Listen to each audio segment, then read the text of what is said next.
അമേരിക്കയിലെ കാട്ടുതീ അണയുന്നില്ല. ലോകത്തിലെ വമ്പൻ ശക്തിയായിട്ടും കാട്ടുതീ നിയന്ത്രിക്കാൻ പറ്റാത്തത് എന്തുകൊണ്ട്? അക്ഷരാർത്ഥത്തിൽ ലോസ് ആഞ്ചലസ് നിവാസികൾ ഭീതിയുടെ തീ തിന്ന് കഴിയുകയാണ്. ഇതിനകം ഈ കാട്ടുതീ 24 പേരുടെ ജീവനെടുത്തു കഴിഞ്ഞു. 16 പേരെ കാണാതായി. സാൻ ഫ്രാൻസിസ്കോയേക്കാൾ വലിയൊരു പ്രദേശമാണ് കാട്ടുതീ വിഴുങ്ങിയത്. കാട്ടുതീ ശക്തി പ്രാപിച്ചേക്കുമെന്നാണ് പുതിയ പ്രവചനം.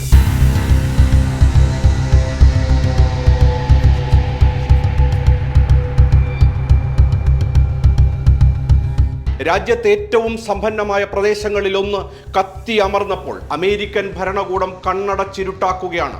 കാട്ടുതീ സാധ്യതയുണ്ടായിട്ടും യാതൊരു മുൻകരുതലും അധികൃതർ എടുത്തില്ല. ജനുവരി 7 പൊട്ടിപ്പുറപ്പെട്ട കാട്ടുതീ കത്തിപ്പടരുക തന്നെയാണ്. 25,000 ഏക്കറുകളിലേക്ക് വ്യാപിച്ചു കഴിഞ്ഞു. 15,000 കെട്ടിടങ്ങൾ നാമാവശേഷമായി. 1.5 ലക്ഷത്തോളം പേർ ഭവനരഹിതരായി. തീയണക്കാൻ അഗ്നിശമന സേന അശ്രാന്ത പരിശ്രമം നടത്തുന്നുണ്ടെങ്കിലും തീ പടരുക തന്നെയാണ്. ഈ കാട്ടുതീ അമേരിക്കയുടെ ചരിത്രത്തിലെ ഏറ്റവും വലിയ ദുരന്തമായി. ഇതുവരെ $150 ബില്യൺ നഷ്ടമുണ്ടായതായി എന്നാണ് കണക്ക്.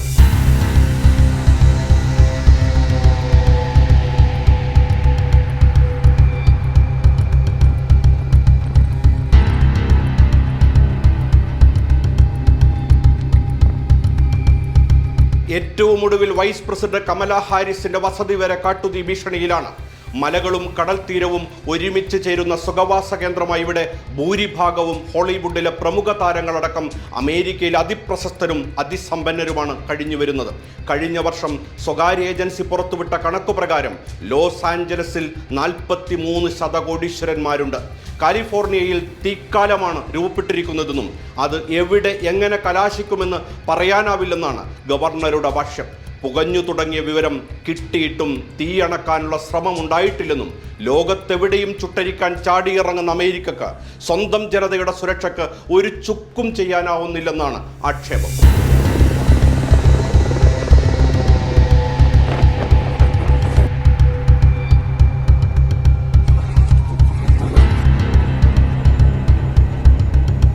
വർഷം തോറും ആവർത്തിക്കപ്പെടുന്ന കാട്ടുതീയിൽ നിന്ന് രക്ഷ നേടാനുള്ള ഭരണപരമായ നടപടികൾ സ്വീകരിക്കാൻ അമേരിക്കക്ക് കഴിഞ്ഞിട്ടില്ല.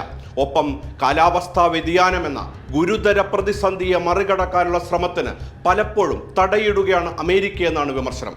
ആഗോളതാപനം നിമിത്തം വരണ്ട പ്രദേശങ്ങളിലുണ്ടാകുന്ന വർധനയും ഊഷരകാലത്തിനുണ്ടാകുന്ന ദൈർഘ്യവും എവിടെയും എപ്പോഴും ദുരന്തം ക്ഷണിച്ചു വരുത്തും. ഈ വിഷയത്തിൽ US പരിസ്ഥിതി സംരക്ഷണ ഏജൻസിയും കൃത്യമായ മുന്നറിയിപ്പ് നൽകിയിരുന്നു. എന്നാൽ ഇത് മുൻകൂട്ടി കണ്ടുകൊണ്ടുള്ള പ്രതിരോധങ്ങൾക്ക് ഭരണകൂടം ഇനിയും തുനിഞ്ഞിറങ്ങിയിട്ടില്ല.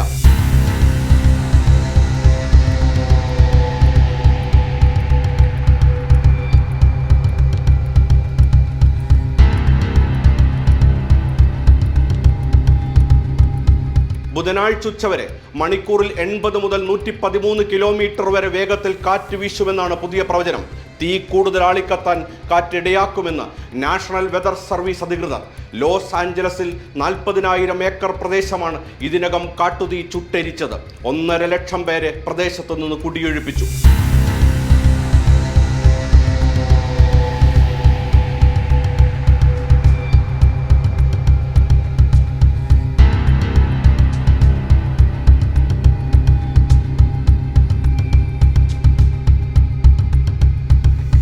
തീപിടുത്തത്തെക്കുറിച്ച് ആധികാരിക പഠനങ്ങൾ നടത്തിയ അമേരിക്കൻ വിദഗ്ധൻ സ്റ്റീഫൻ പെൻ പറയുന്നത് കാലിഫോർണിയയിലെ ദുരന്തം മനുഷ്യനിർമ്മിതമാണെന്നാണ്.